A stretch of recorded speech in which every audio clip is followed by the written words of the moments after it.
มควันทุกวันเวลาเส้นทางที่เฮาตายเคยไปจึงได้ทำหางานบุญมือออกพรรษาให้สัญญาจะมาพบกันโอ้คนเขาสาน้องกันดาสาวบ้านหลักสองคนไผ่คนแก้วนายองมีคู่ครองแล้วบ่ควันตาเส้นทางตัดผ่านคนตาอ้ายเคยเที่ยวมา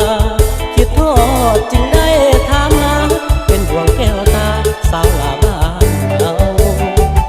ถามข่าวจอมควันสาวคนผ่านบ้านฟังเสียงยืนหน้าบาดหน้าเวียนท่าปูนอ้ายมีบุญได้มาพบเจ้าน้องบัวโคเก่า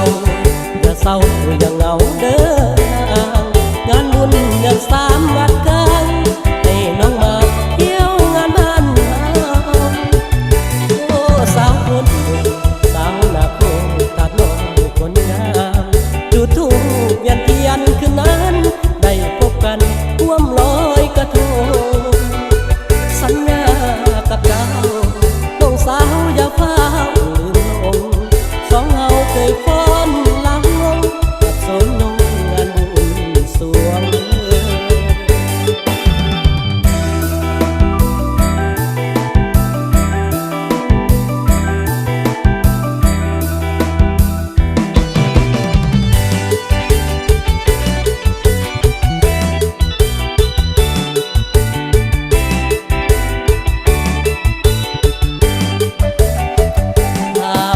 จอมควันสาวคนพันบ้านฟังเสียงเงินหน้าปากหน้าเวียนท่าปูน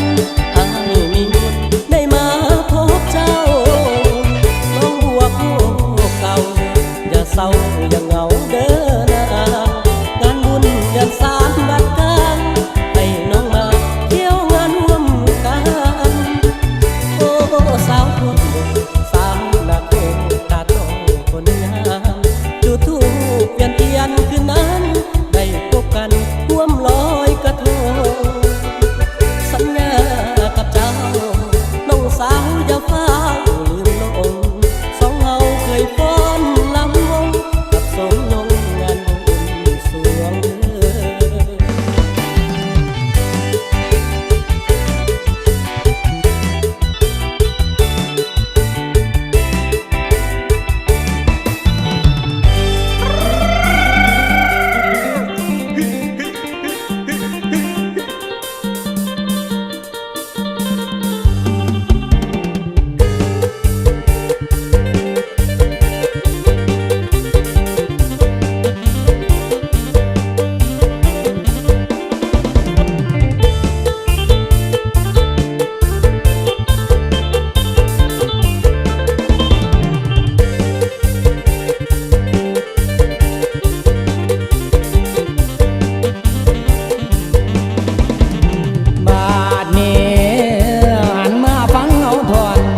ก่อนสอนกายมีมากหลายเรื่องเบาสิห่มเข้าแม่นใส่กันบ้านอายุนี่นั่นเป็นเศร้าให้เศร้านะอยากกินปูกินปลาอ้อมหอยซอยจำจับเอาแหเอาของว่างแขนแล้วก็ยังลงรอเรียบแม่น้ำเห็นปลาบอนเมียนใส่แม่นใส่โอ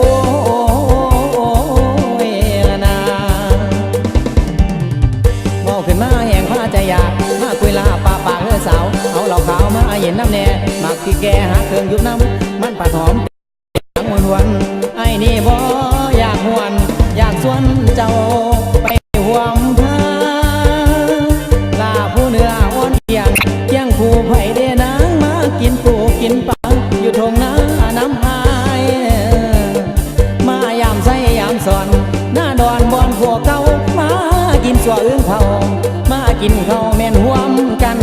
แม่นห่วมกันโอ้ยละนาลงทงหน้าสอนป่าสอนกุ้งลงไปทงเก็บหอยเก็บปูเก็บมาแล้วทอดมาไวปลาเขาใหญ่ใส่ไข่มดแดงผักขะแยงแกงใส่หน่อไม้ปิ้งปลาไข่แกมใส่แห้งดี เก็บผักชีหอมใส่เขียดหมูอยากคือโคเก็บเห็ดบอกบานเรื่องอาหารบ่อึดบ่อยากท่านคิดอยากให้ของน้องๆนุ่มปลาตองสองตัวพอลาหอมลูกขาบสดเดวน้อยดีมันโดดดีบ่เขินบ่ขาดบ่แม่นอายอยากเบาอยากชวนเจ้าไปเบิ่งเองไปเบิ่งเองโอ้ยละนา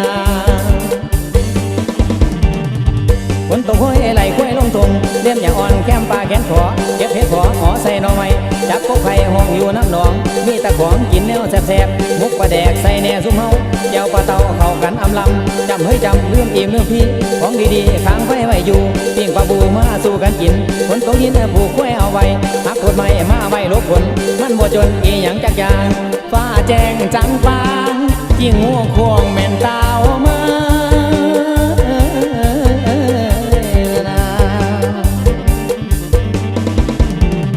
จังแม่นว่าเท่านี้สิลาก่อนเด้อนะอายอยากสวนเมื่อยามอยู่ทงนาน้ำอายมายื้อยามแดนไตสารวันบอนอายอยู่เสิร์นเด้อสู่ต่างบ้านมากินข้าวแม่นห่วมกันแม่นห่วมกันโอ้ยละนา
อยากได้สาวมานอนห่วงกันสาวเมืองผู้กูดเจ้าอย่าแดงได้หากว่าตัวสายนี่มาห่วงมองสาวบ้านดอกใจงามลายเป็นตาสะอ้อนสาวสบขึ้นงามแท้แน่นอนหากได้บังอ่อนมาเป็นผู้เสยสมสาวลองขาดตายเจ้างามหลายผู้สาวบ้านเกินลงหาแม่แก้มเปินเบิ้นสาวสีสมบูรณ์วางตรงเอียงดีมือบุญปีกายพบสร้างไว้งามใจแสนดีขี่รถผ่านหน้าบ้านคนดีโอ้สาวทุกนี้สร้างมีหมดคำสาวบ้านสมอ่อนหน้าเบื่อนสร้างเชื่อนจิตใจได้มาเห็นน้องอยากได้เกือบหัวใจวายเป็นบ้านนาสาวบ้านกบหัวบ้านม่วงก็บอกเป็นกาสาวศพขาวน้องงามทุกอย่างดังฟ้ากระจ่างลอยเมฆลงมาสาวร้องขาดตายเจ้างามหลายอายบ่ได้สูญย่านแต่แม่แก้วทวนหัวสิบ่เหลียวมัวทวงให้นาแสนไอ้นี่มันโจรหน้ามนเจ้าอย่าละเว้นบ้าวนักพองคนนี้อยากมาแต่งกับแม่คนแก่สาวเมืองผู้พูด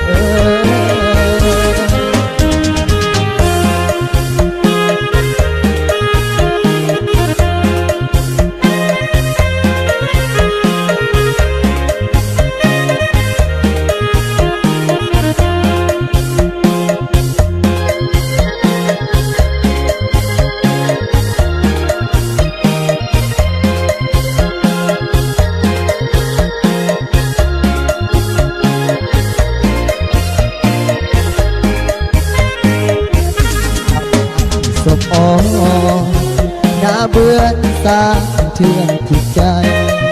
ได้มาเห็นน้องงามได้เก็บหัวใจวายเป็นวาดนาง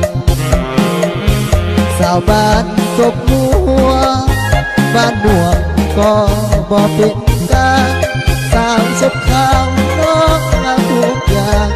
ดังฟ้ากระจ่างลอยเมฆลงมาสาวลองขาดตายเจ้างามหลายตายบ่ได้ตัวอยากแต่แม่แก้วทูลหัวสิบ่เหลียวมัวลงให้หน้าแสงไอ้นี่มันโจรหน้ามนต์เจ้าอย่าละแวงเฝ้านักร้องคนนี้อยากมาแต่งกับแม่ควันแพงสาวเมืองผู้กูเธอ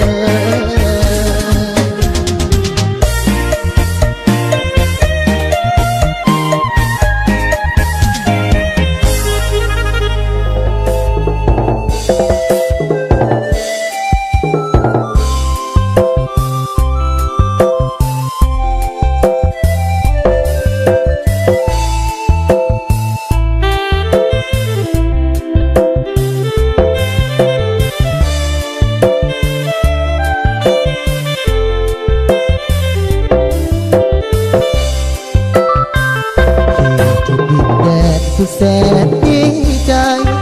เมืองสอนแห่งนี้งามหลายสมคำกล่าวขานลือนาเมืองประวัติศาสตร์ที่คนเคยเล่ากล่าวขานเป็นเมืองบูหานาการกล่าวขานตั้งแต่ได้มาเมืองสอนเฮาเอ้ยครั้งก่อนเคยเป็นเมืองหางเดี๋ยวนี้แตกต่างเมืองห้างกลายเป็นเมืองหลวงขอบใจผู้นำที่ให้ประชาชนทั้งปวงขอบใจที่ยังหึงหวงเมืองสอนของเรานี่น้องบุญใหญ่หลวงประชาชนทุกพวงทราบข่าวบ่ลืมหลอกเจ้าคำว่าที่เคยให้มาความสามัคคีเป็นหนึ่งใจเดียวนั้นนะหากเพลงนี้มาบูชาภาษีหุ่งเหืองช่วยเป็นพยานหนุ่มสอนเฮาน้องเดี๋ยวนี้สร้างสง่าตาดโกนก็สวยงามตาวัดวาก็สวยงามเด่นมีทำก็แค่ได้แหวเห็นแล้วบ่อยากเว้นทุกสิ่งนั้นสวยงามเด่นเป็นบุญตาของสาวเมืองส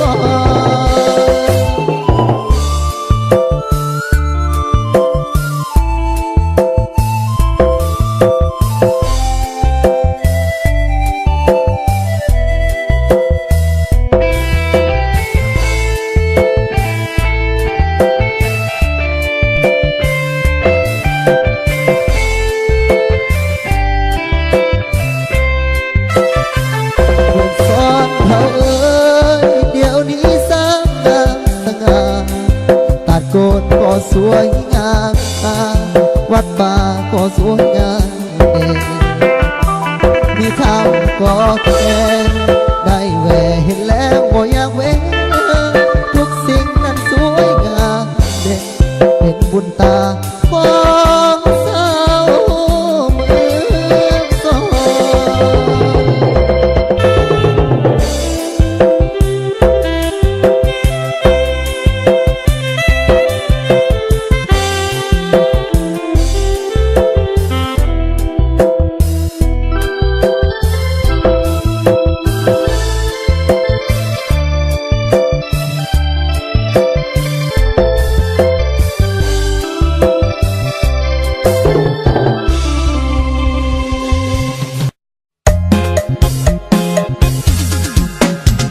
ตัวซ้ายนี่มาหัวหมองสาวบ้านดอกใจงามลายเป็นตาสะอ้อนสาวสบขึ้นงามแท้แน่นอนหากได้บังอ่อนมาเป็นคู่เสยสมสาวลองขาดตายเจ้างามหลายผู้สาวบ้านเพิ่นลงหาแม่แก้มเปิ้นเบิ้น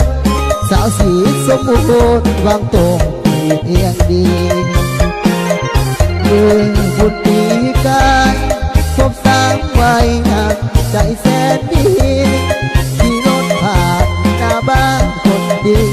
โอ้สาวทิศนี้สร้างมีหมดขังสาวบ้านสุดอ่อนหน้าเบื่อสร้างเถื่อนจิตใจ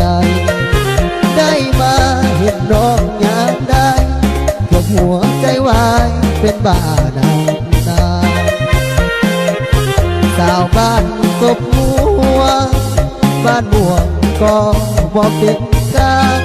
สาวศพขาวน้องงามทุกอย่างดังฟ้า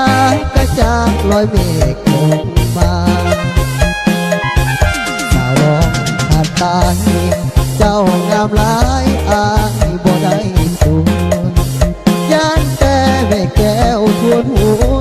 สิบ่เหลียวมัวทวงให้นาแสนไอ้นี่มันโจรหน้ามนต์เจ้าอย่าละเว้นบ้าวนักพ้องคนนี้อยากมาแต่งกับแม่ฟันแตกสาวเมืองพิกุล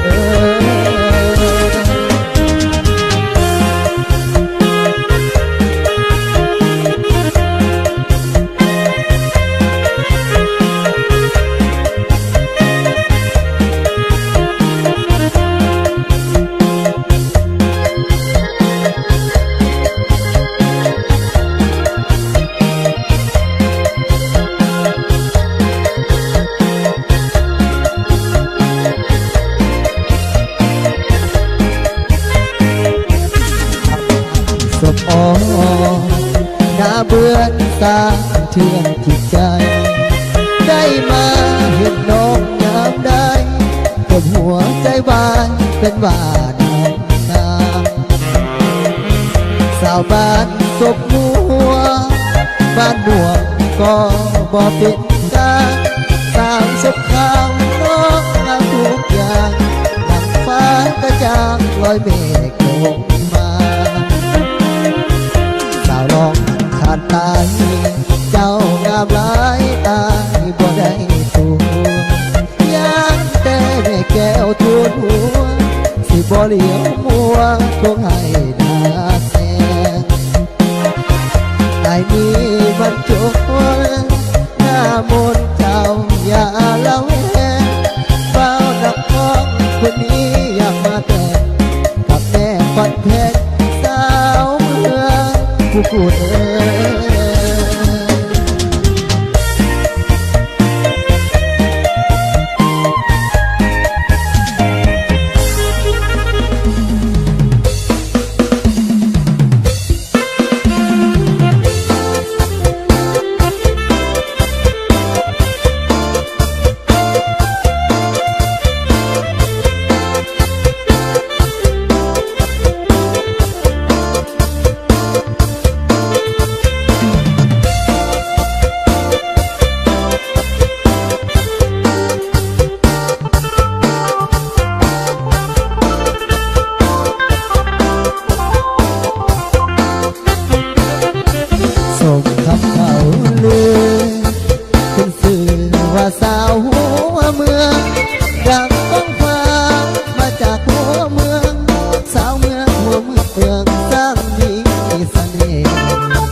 ลืม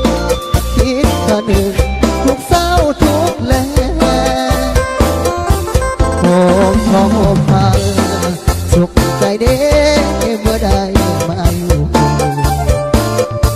อยากมาเป็นคู่ควบสาทางให้เห็นหน้าสาวบ้านเพียงดีมีราศียืนดอกจับฟ้าสาวทุกคนดังดวงมาลาสวรรค์จะพาปันแต่ลงมาสายน้ำไหลผ่านสองสายไหลเสื่อมต่อกันสายน้ำเดินก็ติดต่อกันให้สองเท่านั้นคือกันกับน้ำขอวอนพระอินทร์เจ้าตื่นสวยเป็นพยานให้สาวน้ำเดินอย่าได้มองผ่านขอวอนวางวานจงสวยเป็นแม่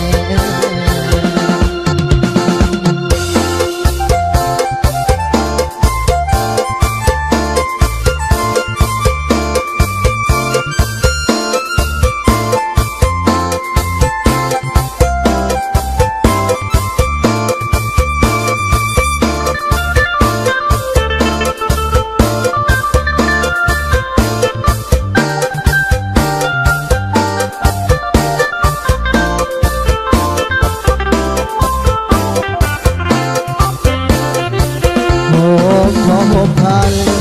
สุขใจเด้เมื่อใดมาอยู่อยากมาเป็นคู่ควบสาทางให้เห็นหน้าสาวบ้านเพียงดีมีราศีคือดอกจำปาสาวทุกคนดังดวงมาลาสวรรค์จะพาไปแต่ลงมาสายน้ำไหลผ่านสองสายไหลเสื่อมต่อกันสายน้ำเนินก็ติดต่อกันให้สองเท่านั้นคือกันกับน้ำขอวอนพระอินทร์เจ้าองค์ตื่นสวยเป็นพยานให้สาวน้ำเดินอย่าได้มองผ่านขอวอนวางวานจงสวย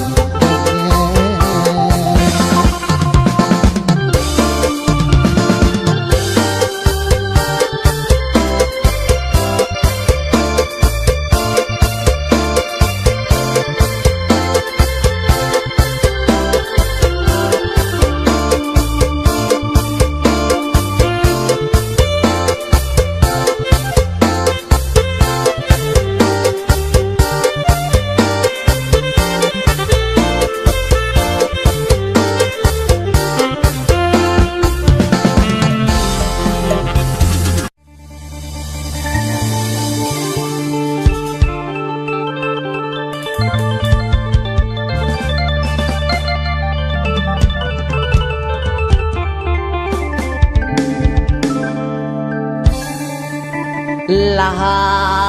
หัวใจให้ลืมน้อง เงินค่าดอ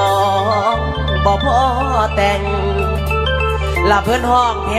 งจนว่าเกือบหอดลานไอ้เลยยานบอกว่าจนละความหักมีหรือล้นจนบ่เสื้อในเสียงจาฟังราคาสิเป็นลมอายคมใจกินยาแก่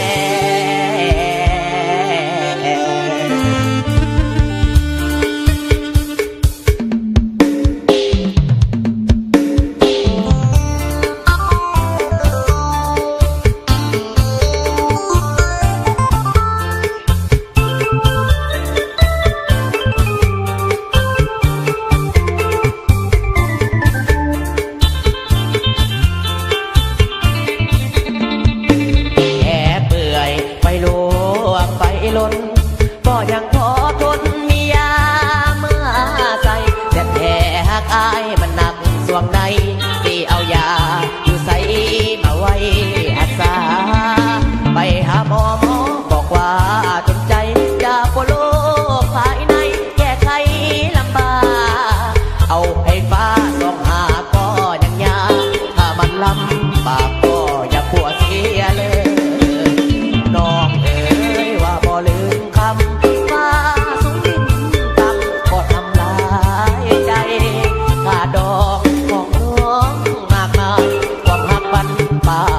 ทั้งเจ็บทั้งอายคนคืออายบ่มีความหมายไหลขาดบ่ต่อหักบ่ได้แล้วเขาบางบุญเสมือลมหักตัดใจเหลือแต่หนังกับฟ้าใจตายด่านอายบ่หานย้อนน้ำขึ้นจะมันเงินเปลี่ยนหมื่นคนจะขึ้นบ่ได้นอนให้ใส่หมอนบังอ่อนหูอยู่แก่ใจสองเคยฝันไฟว่าจะได้ว่าแต่แล้วเกิดมีปัญหา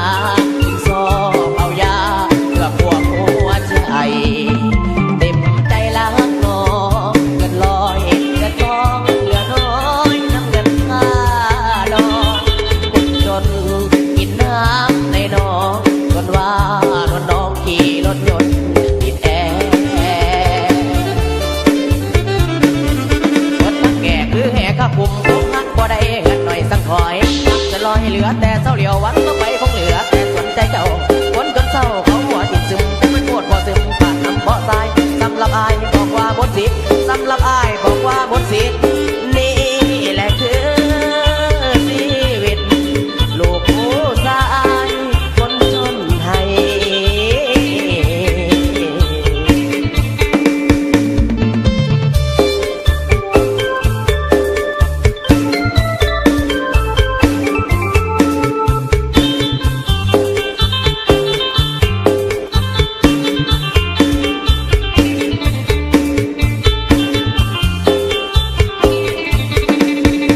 ไปหาหมอ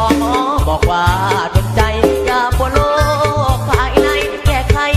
ลำบา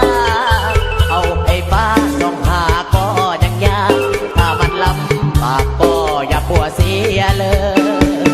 น้องเอ๋ยว่าบ่ลืมคำฟ้าสูงดินต่ำก็ทำลายใจ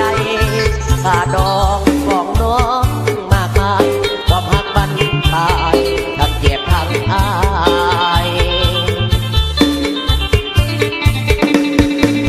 นคืออายบ่มีความหมายไหลขาดบ่ต่อหักบ่ได้แล้วเขาบางบุญเสมือลมหักตัดใจเหลือแต่หนังกับคอสนใจตายด่านอายบ่หานย้อนน้ำขึ้นจำนวนเงินเป็นหมื่นคนจะขึ้นบ่ได้นอนให้ใส่หมอนบังอ่อนหูอยู่แก่ใจ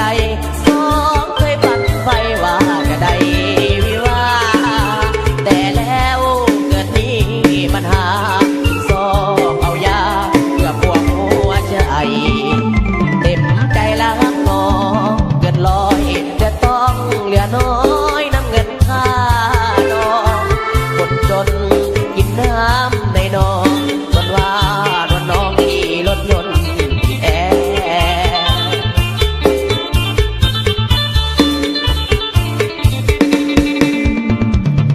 เงินทั้งแก่คือแห่ข้าพุ่งพุ่งหักบ่ได้เงินหน่อยสังถอยหักเกินลอยเหลือแต่เศร้าเหลียววันก็ไปคงเหลือแต่สนใจเจ้า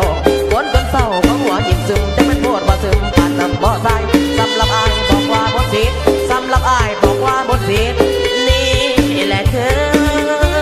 ชีวิตลูกผู้ชายคนจนไทย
มีดีกีเบาเศรษฐีร่ำรวยเงินตาส่วนอายเศร้าให้สาวนาเอาหลังสู่ฟ้าเอาหน้าสู่ดินฐานะก็ต่ำสัมบ่นำแถมยังขี้หายหากเจ้าสิล้มสิตายแต่สุดท้ายเอาไปเสยน้ำตาเปียกหมอนบอกกินบ่นอนผิดหวังดังเคยแฟนของเขาเอาไปเสยหากเลยลงเอ่ยเป็นบ่สมหวังเขาขี่รีโวแต่งตัวโกใส่แว่นตาดำส่วนเฮาขี่รถจักรยานเล่นนำทางสาวบ่เลี้ยวเบิ่งบุญเฮาบ่หลายฮักของอายจึงตายกลางเคืองสูบดีแม่น้องหน้ามนส่วนอายคนจนสู้เขาบ่ได้สุดท้ายผิดหวังน้ำตาพังเมื่อเขานี่นาเขาขี่ลีโวปาดตาส่วนอายนั้นนาต้องยอมหลีกทางโชคดีเด้อน้องขอให้สมปองหากันยืนนานส่วนอายต้องหนีไกลห่างปล่อยให้นางกลายเป็นแฟนเขา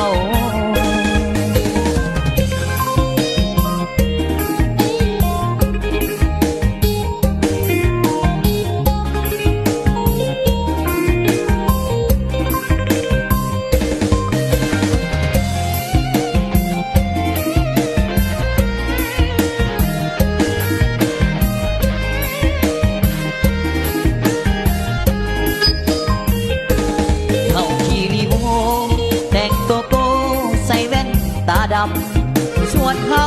ขี่รถจักรยานเล่นนำทางสาวบ่เลี้ยวเบิ่งบุญเฮาบ่หลายฮักของอายจึงตายกลางเคืองโชคดีแม่น้องหน้ามนส่วนอายคนจนสู้เขาบ่ได้สุดท้ายผิดหวังน้ำตาพังเมื่อเขานี้นาเขาขี่ลีโวปาดหน้าส่วนอายนั้นนาต้องยอมหลีกทางโชคดีเด้อน้องขอให้สมปองหากันยืนนานส่วนอายต้องหนีไกลห่างปล่อยให้นางกลายเป็นแฟนเขา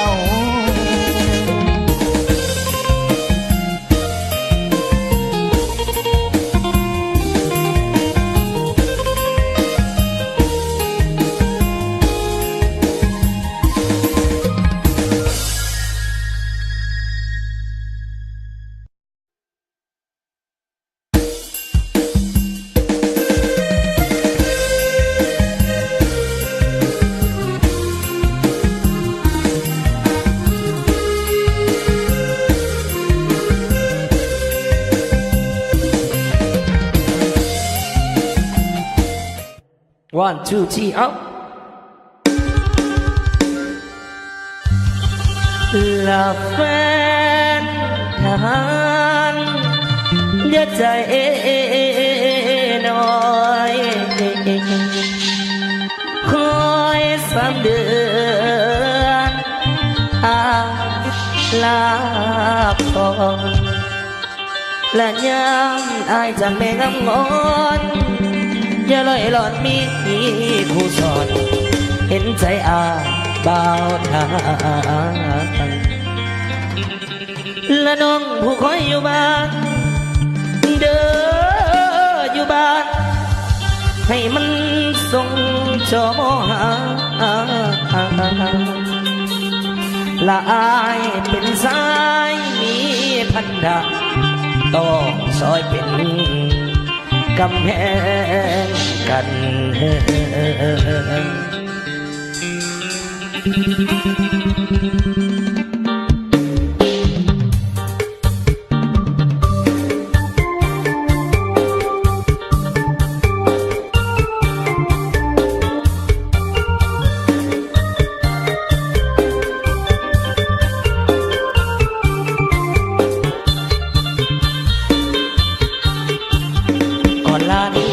กันใส่ผู้พันห่วงนางต่อห่วงหลังเที่ยวสงนางที่ ฮักน้องยังไงเงาน้องอยู่บ้านไอ้ไปประดงภูเขาปกป้องดินฐานบ้านเฮาบ่โดนดอกสาวสมวนขึ้นบ้านนาสารบ้านเมืองเป็นเรื่องคนต้องห่วงตอนนี้สู้ที่ได้ไปประจำการสุดที่ฮักน้องจงสุขีเบิกบานบ่โดนดอกน้ำตะวันไอ้จากกลับบ้านมาหอมแก้มเบาบางมีนิทานเพื่อนเก่าและจะเล่าให้ฟังแต่ปากล่างยังมีละปัญญาสีทนเพื่อนนั้นเป็นกษัตริย์ปกป้องภาษามวลชนก็ยังเสียงในพระชนออกสู่สนามสู้รบสงครามย้อนวงแหนแผ่นดินบ้านเกิดเมืองนองต่อจำจรจำใจจางมโนลายอดดวงใจยอดรักยอดปรารถนาสุดห่วงเหลือพันละนาแต่ศาสตร์ภาษาอย่างเงียบท้องต้องการยามใดก็บ่ไหลเงินน้องเงินอยู่ตะกอนกันนึงน้องเป็นห่วงคือจอมผู้สูงยังเหนียวร้องน้องกว้างคือน้องสียังมาหายแน่อย่าแม่ใจร้องเบาคิดถึงผู้สาวเด็กเป็นอาย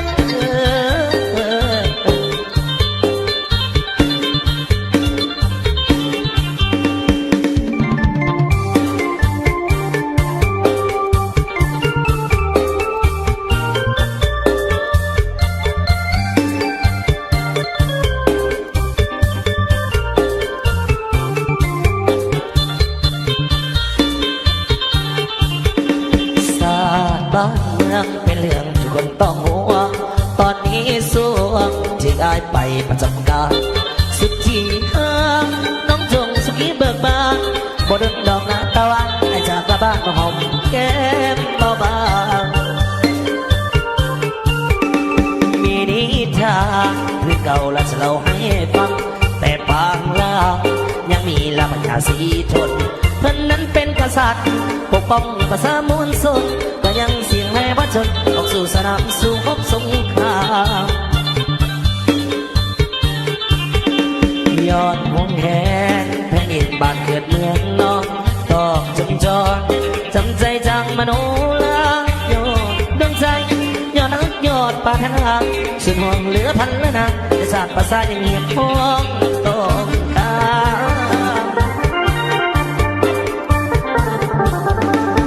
ก็บ่ไหลลืมน้องนั่นอยู่ตะก้อนกันนึงน้องเป็นห่วงกระจอมผู้สูงยังเหนียวร้องน้องกว้างคือน้องเสียงมาถ้าไอ้แน่อย่าแม่ใจร้องดังคิดถึงผู้ชายเด็ดเป็นอ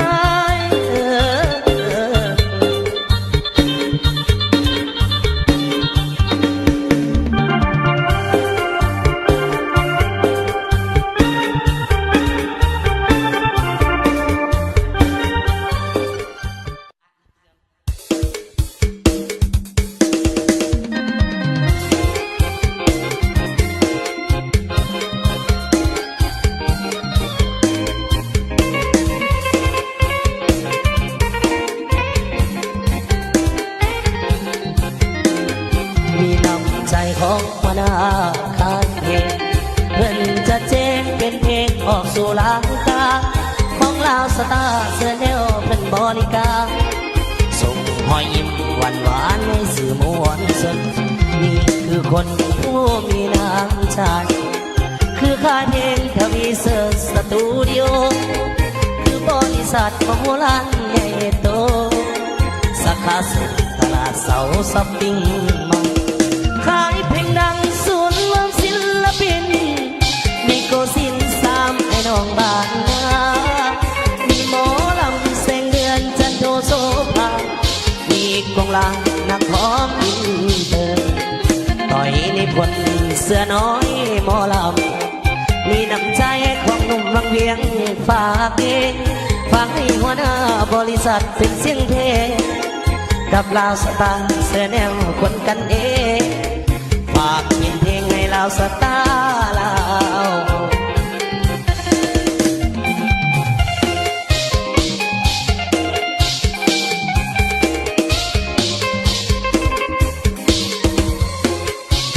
เ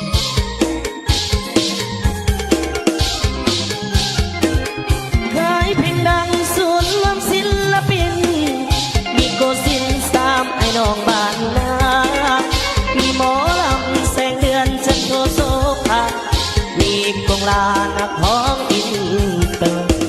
ต่ออินิพนธ์เสื้อน้อยหมอล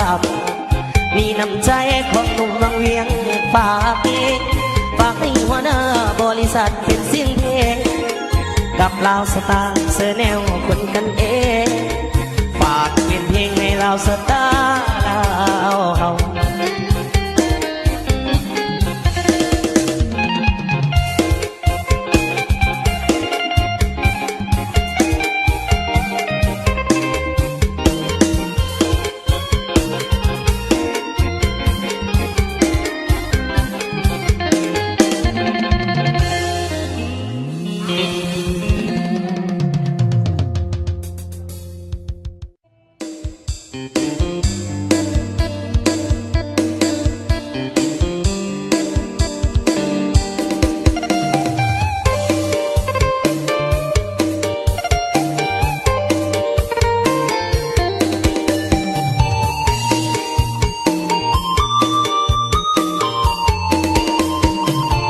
ไอ้บ่อยากเสื้อสายตาว่าภาพตรงหน้าสิเป็นความจริงก็คนที่เคยสัญญาคนบอกกันว่าบ่ทางสิบ่ทอดทิ้งกำลังกอดกันอิงติง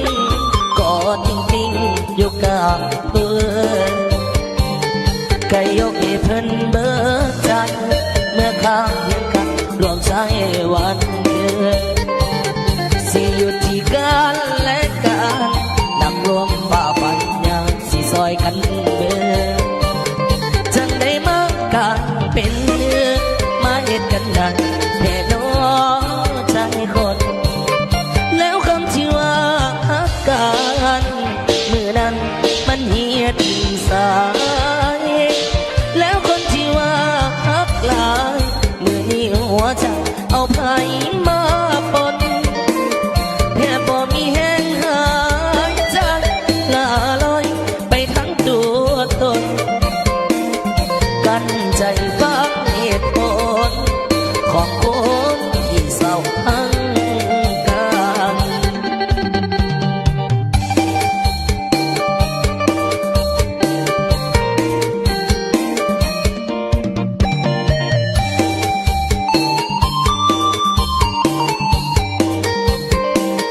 ไอ้เคยโทษเขาเบิดแหงว่าเขามาแย่งว่าเขาเป็นมา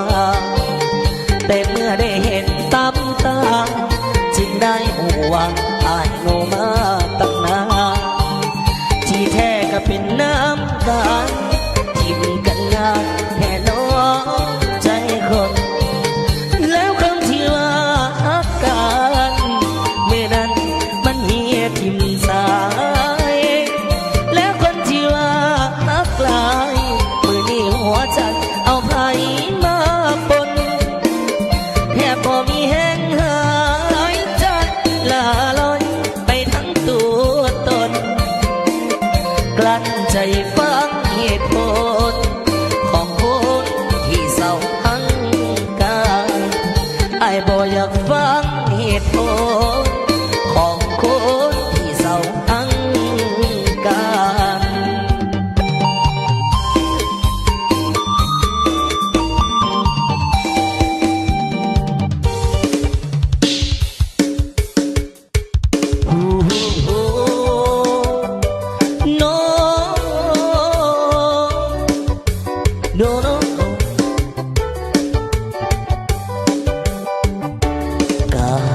บและน้องก็มีและน้องน้ำตาเมื่อเจ้าบอกว่าอย่าแทรกเข้ามาวุ่นวายแฟนเก่าก็คือแฟนเก่าหักแท้มันกินบ่ได้เจ็บจนน้ำตาไหลเมื่อได้ฟังคำบอกลากาบวงและน้องกระซึมและน้องเมื่อเจ้าลาเคยเป็นเทวดาต้องกลายเป็นมาเมื่อเจ้าเหมือนเลิกกันแล้วขอใจบอกสมองอย่าคิดล่วงเกินเชิญออกจากชีวิตเข้าไปสักที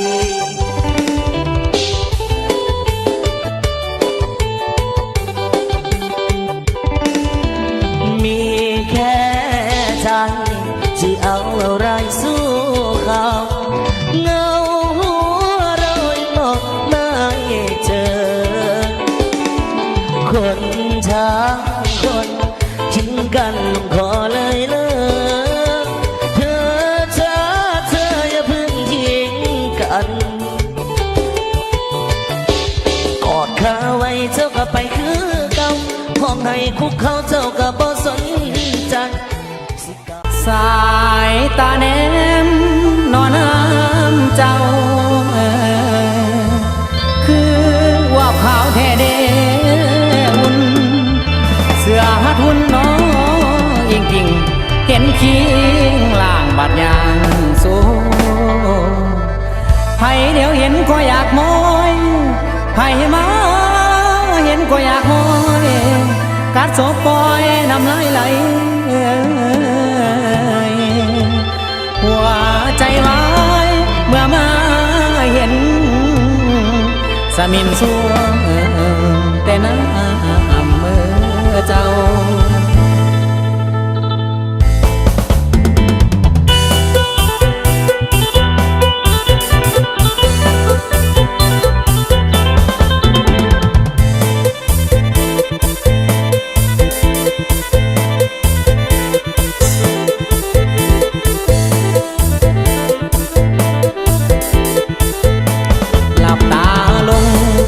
คิดฮอดแก้วตา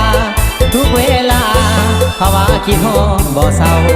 ภาวะตื่นกลางคืนคิดถึงนุ่งยาวเมื่ออ้ายเหงาอยากได้เจ้ามาเป็นคู่ใจ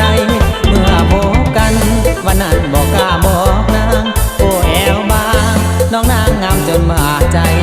ใจปวดหูบ่ฮู้สิเฮ็ดแนวใดอยากบอกไปย่านสามัยน้องบ่ฮู้ซา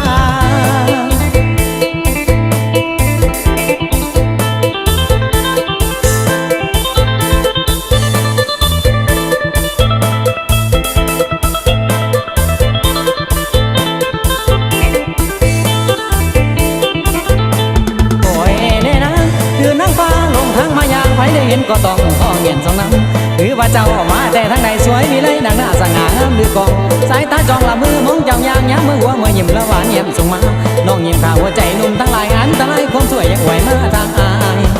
มันบาดหัวใจผู้ชายนักหนา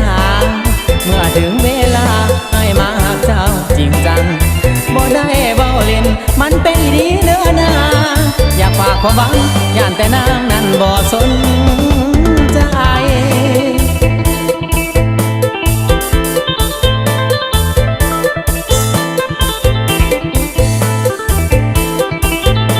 โอ้ยเด้นั้นอ่อนซ้อนเจ้าผู้สาวอ้ำกิ่วกองไงลงยังแต่เจ้าแล้วมือเฝ้ามือคอยใจสุดน้อยหาดหุงให้ได้หัวจะไม่มาเห็นจะแม่นเด้น้องป้าทางกลางเปิดฟองเป้าน้ำตัวตุ่มให้สุ่มบานพะเห็นจังไม่น้องเปิดฟองแป้วไข่เพราะสนใจคนเห็นห่างทิ้งสมลาเสื้อผ้าบางน้องนางใส่ได้จังได้ล่อตาล่อใจผู้ชายซึ่งสวงนุ่มน้อยนุ่มใหญ่ให้เห็นก็คิดอยากควงถ้าอยากห้ามเตือนคิดบังเอาไว้นะ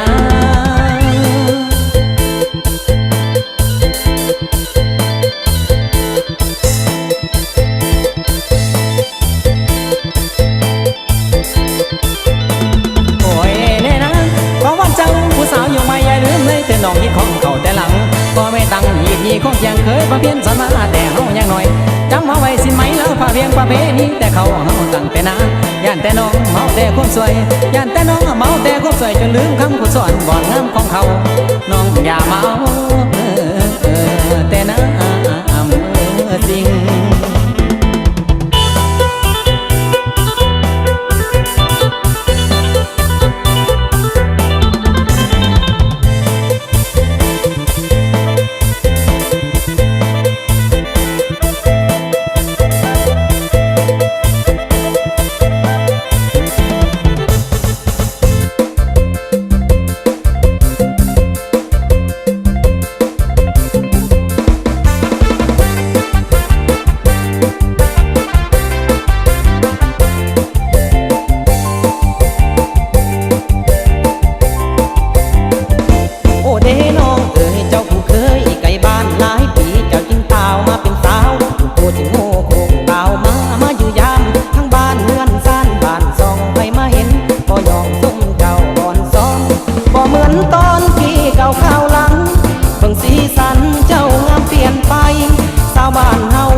ของลาวลืมแล้วบ่ประเพณีบ้านเฮาอายส่วนน้องสา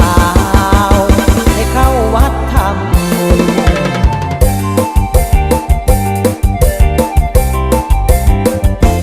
ทำลงแรงก็พากันมวนซืนสนุกคึกคืนมามวนซืนเฮฮาก่อนซ้อนเดมาก่อนลำวงลาวหนุ่มที่เป็นส่วนเอา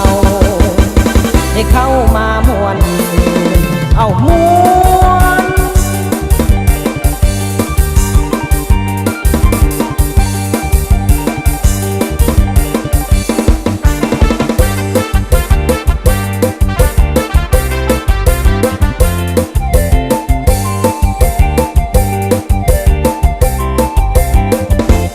อ่อนซ่อนเดเดือน3 เดือน4หมดบุญเขาจีประเพณีของลาวลืมแล้วบ่ประเพณีบ้านเฮาอายส่วนน้องสาวให้เข้าวัดทำ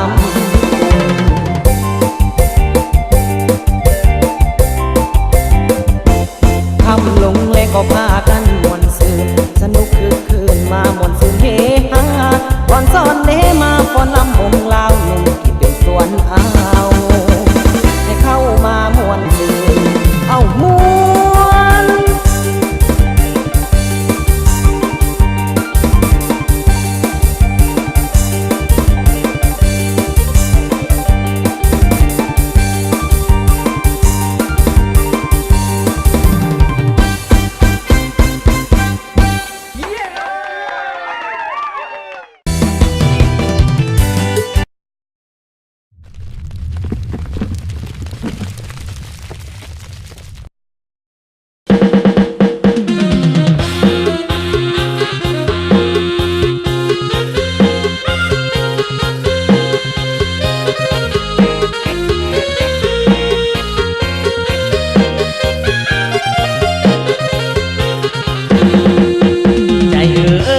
คนสั่งดำน้องสั่งลืมคำดุมรถทีบสอนไปห้องเพลงมาบัดนี้คนนี้เจ้าได้ขี่เกขี่รถทีบคนนี้ว่ามันจะเก่งเจ้าได้เก่งว่ามีดามีตาแก้วตาลืมแล้วบ่รถทีบโอนจนน้องจึงบ่บนคนจนน้องบ่หมายตาน้องมีเท่าแก่มาแห่อยู่ทุกเวลาจึงลืมไปนะเป็นเก่าเคยให้สัญญาไปสนองไปหาผู้ของน้องคนกิ่งไปเก๋สมน้องเจ้าคือด่านน้ำใจสำหรับไอ้คนบอกมีเงินที่ขอเดินตามเก่าเคยสมใจเจ้าไปแต่หน้าทั้งไหนก็ตามสร้างที่ตัวจีบห่างไว้ทางเป็นแห่งลายไปดีสุขีแต่น้องแก้วตาสิ้นวาสนาพอจนขออีกทางให้ขอให้น้องเงาทองจงสุขสดใสลื่นเกินหัวใจสบายอยู่ทุกเวลาแก้วตาน้องอย่ามีทุกข์มองเนื้อทองก็หักสวกาสัตว์นี้ตั้งที่ไอ้มันให้ค่าโอวาสนากระดำนั่นได้แต่มองไอ้มองนกตัวสกัดเงินกระดำอยากได้หงทองสิแล้วน้องวาสนาสนาในแต่ละมองทุกวันได้แต่ก็ชอบเพราะว่าน้องเปลี่ยนใจทันที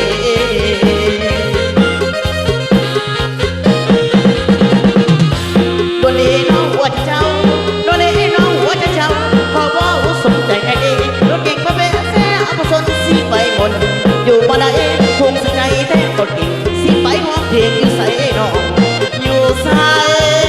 น้องชั่ว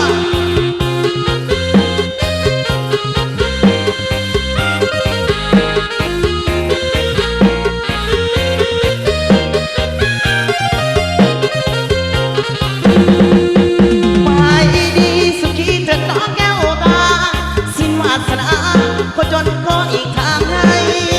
ขอให้น้องหน้าทองจงสุขสดใสลือเกินหัวใจสบายอยู่ทุกเวลา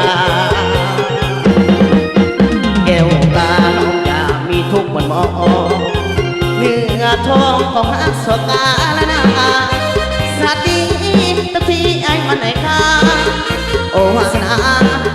น่ะได้แต่มองได้มองน้องทุกสุกรรมเหมือนกระดำอย่างในห่วงทองเสียวนวาสนาโซนาในแต่ละมองทุกวันในแต่พอจอเพราะมันน้องเปลี่ยนใจอันนี้โดนเอ็น้องว่าจะเจ้าโดนเอ็น้องว่าจะเจ้าพอว่าสมใจไอ้เด็กรู้เก่งพระเพเสียกุศลสิไปหมดอยู่มาได้คงเสียใจแท้น้องคนผิดสิไปห้องเพลงอยู่ใส่น้องอยู่ใส่น้อง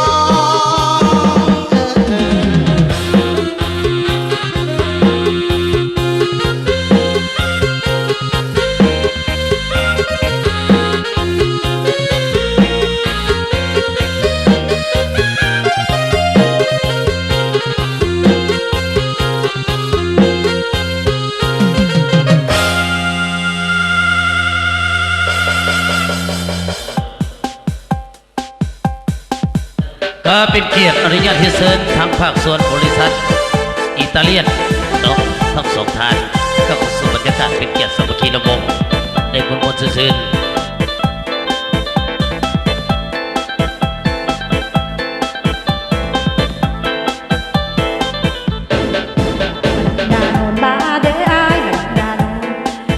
มาดำนาโนนมาเด้ออ้ายมาดำนาโนน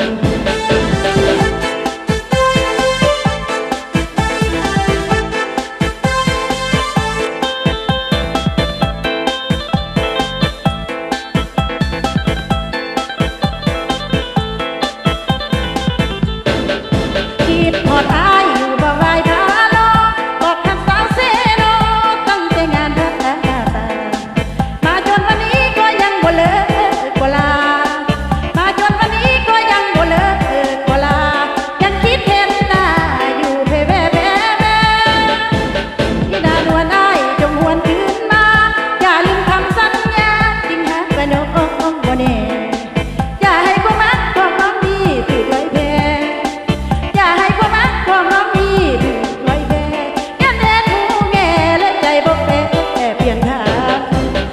นาโดนอยู่เซโนล้ออยากให้อ้ายลองลอยอยู่ในวังน้ำใจบอกให้พ่อแม่มาสู่ขอน้องไว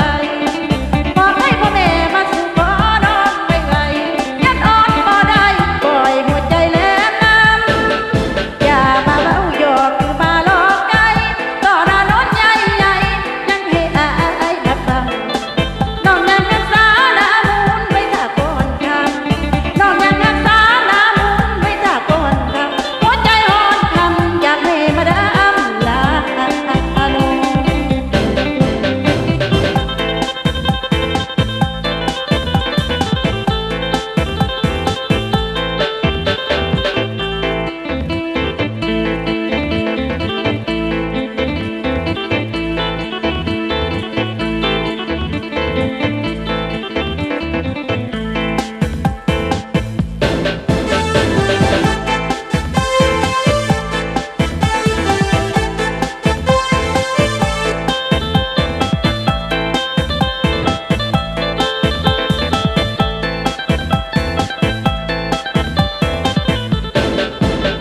นาโดนอยู่เซโนล้อคอยอยากให้อ้ายลองลอยอยู่ในวังน้ำใจบอกให้พ่อแม่มาสู่ขอน้องไวๆบอกให้พ่อแม่มาสู่ขอน้องไวๆยันอดบ่ได้ปล่อยหัวใจแลน้ำอย่ามาเว้าหยอกหรือมาหลอกใจก็น่าโดนใหญ่ยังให้อ้ายมาฟังน้องยังรักษาหน้ามูลไว้ถ้าก่อนคำน้องยังรักษาหน้ามูลไว้ถ้าก่อนคำหัวใจอ่อนคำอยากให้มาดำลาโน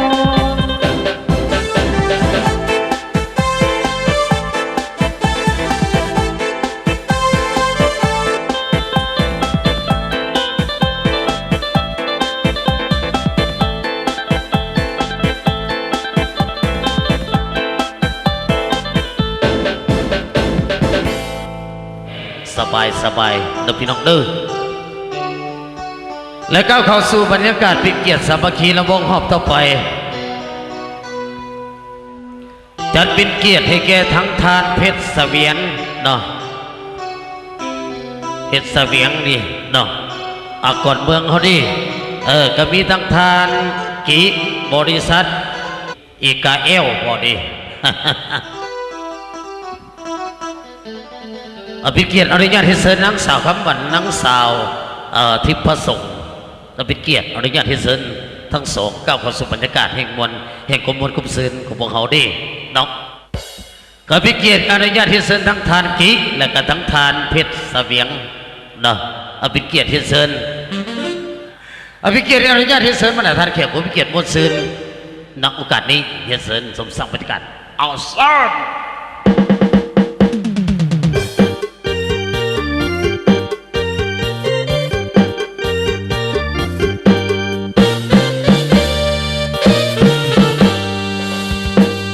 ลาพ่อแต่เปิดผ่ากัง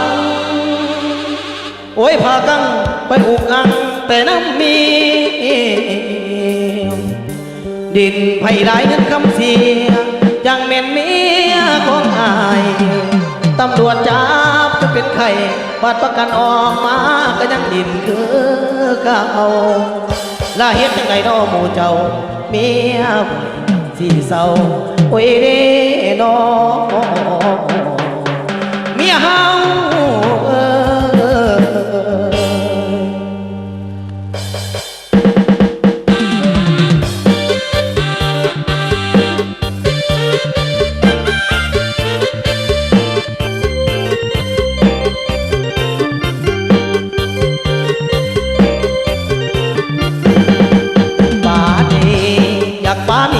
ดี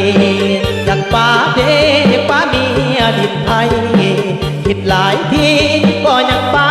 บ่ได้พอคิดเสียดายย้อนว่าเมียยังงามต้องโทรเอาตำรวจมาจับเมียไปรักษาสู่ข่าว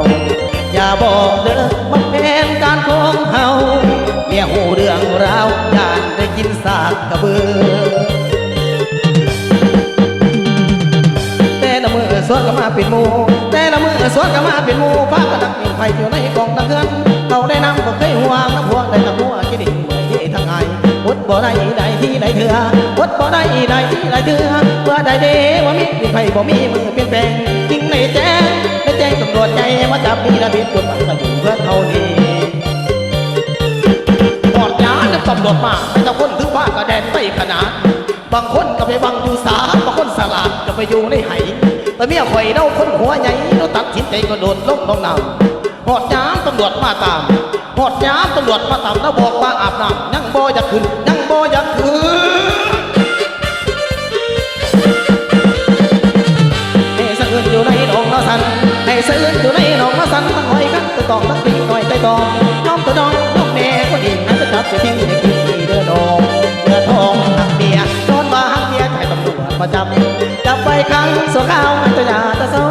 ดินไผ่เมื่อยามจะออกคุกคนผ่านความทุกข์และปรับเปลี่ยนนิสัยจะจัดงานต้อนรับยิ่งใหญ่จะจัดงานต้อนรับยิ่งใหญ่ข้าเป็ดข้าไก่สู่วันให้คนเหตุเดี๋ยวนี้บ่เป็นไอ้หักหลังเรื่องบางนี้ไปก่อนแดงกับงอนท่านจะเศร้าดินไปเสียหายทุกอันท่านไม่น้องยอมเปลี่ยนยอมแพงท่านไม่น้องยอมเปลี่ยนยอมแพงว่าสิลมของแพงสู่วันเดือดดองสู่บ้านคุณเดินนอน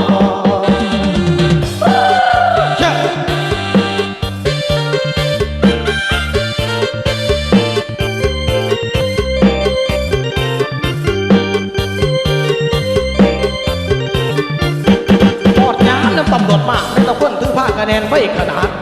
บางคนก็ไปบังอยู่สาบางคนสลาดก็ไปอยู่ในไหแต่เมียข่อยเล่าคนหัวใหญ่แล้วตัดสินใจกระโดดลงน้องน้ำหอดย้ำตำรวจมาตามหอดย้ำตำรวจมาตามแล้วบอกว่าอาบน้ำยังโบอยากขึ้นยังโบอยากขึ้น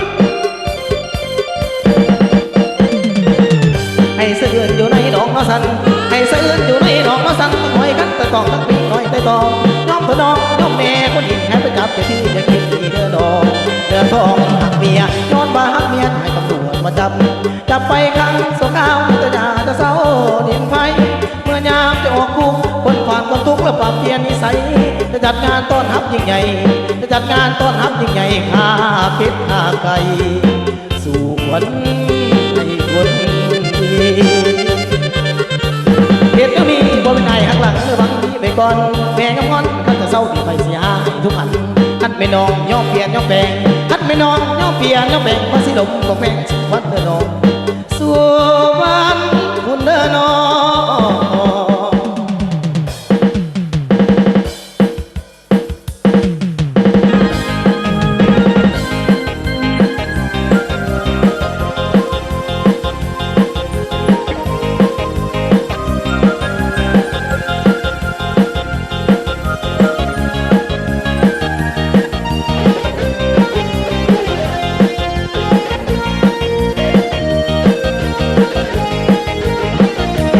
อยู่คนเดียวก็เหงาหัวใจนักหนาที่โทรหาเพราะว่าอยากมีเพื่อนลงเจ้าอยู่ใส่รับสายอ้ายได้แอลกงอ้ายอยากลงน้ำเมื่อยามเหงาว่าที่นี่สร้างมีแต่ความอ้างว้างท่ามกลางสายลมพัดมาแผ่วเบาแนมบอกว่าโอ้จันทรานั้นมีผู้เราแต่ว่าเฮาสุดเหงาเศร้าเดียวลายโอ้โหน้องอย่าเฝ้ารำคาญอ้ายนั้นคิดถึงเจ้าหลายถ้าหากบอกเป็นการรบกวนเกินไปสวยหดสายลงกับอายเลยบอกคนนี้อยากเหงาคิดถึงเจ้าก่อนใครยอดดวงใจอายเหงาเหลือเกินตอนนี้อย่าใจดำเว้านำอายในคนดีก่อนนอนคืนนี้ขอพี่น้องเป็นเพื่อนโน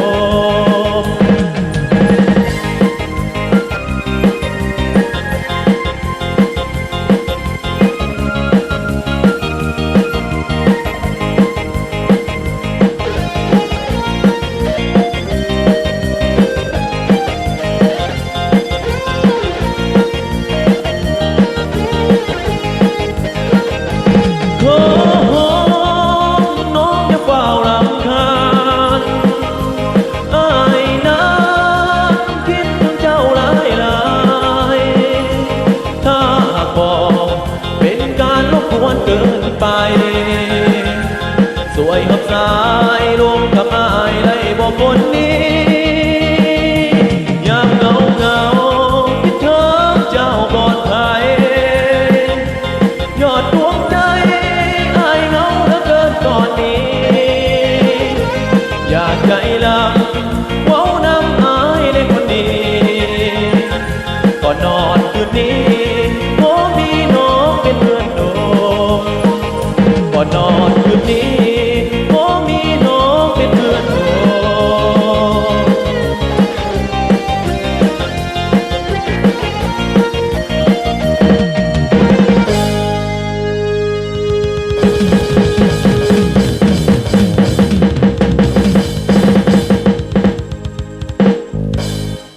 ก็ส่งเสียงเพลงตอบสนองเป็นเกียรติให้เกียรติต้องปีตั้งนอกเนาะ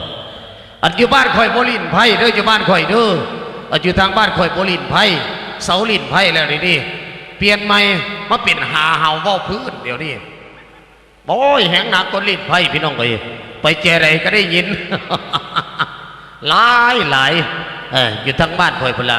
มาขนาดเดี๋ยวนี้หาเห่าเว้าพื้นเดี๋ยวนี้เปลี่ยนจากลินไพ่ เปลี่ยนได้ก็ดีขึ้นกันเนาะพี่น้องเนาะ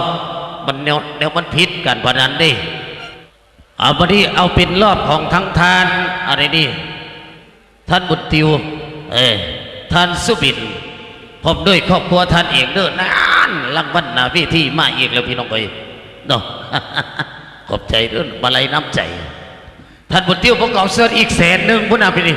โอ้ยตบมือให้ท่านบุญติวหัวนี่เด้อพี่น้องเด้อประกอบส่วนซอยวัดซอยวาสร้างสาอีก100,000 บาทเดียว เนาะบุญคำนำสู่เด้ออภิเกียรติอนุญาตที่เสนอครอบครัวของทานบุญติ้วและกันทั้งทานสุบินเนาะ ทั้งสองครอบครัวเป็นเป็นเกียรติก้าวเข้าสู่บรรยากาศแห่งความมวลกุบเซิน